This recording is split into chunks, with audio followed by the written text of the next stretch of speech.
the entire automotive industry is undergoing a huge transformation, and self-driving cars is the biggest disruption this industry has seen ever. And therefore, there is a race to basically make sure that you transform yourself from automotive manufacturers, which all these companies are, to mobility service providers. The whole thing is transforming from being a manufacturing-based to a service-based organizations.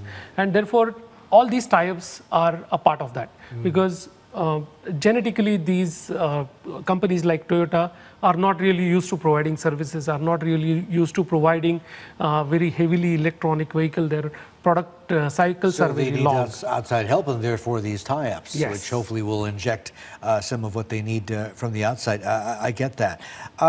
You know, what you're saying about car makers eventually having to being forced to become mobility service provider of services, right? Mobility services.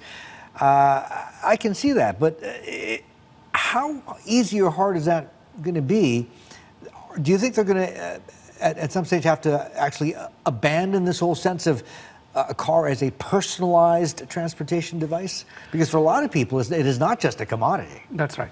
So it's unlikely to go away till we see it in a foreseeable future. But what definitely has started happening in large cities is there are caps on car ownership.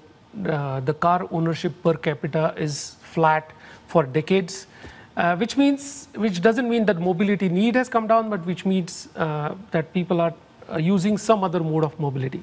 And that mode of mobility is the first entry point for this automated mobility to come in. So that's what we are going to see first. The car as a personal mobility device will not vanish, but the number of miles that are traveled on cars that are owned by people will definitely come down. Still watching? Perfect. Click here to watch another great video from CNBC International. Oh, and don't forget to subscribe. Thanks for watching.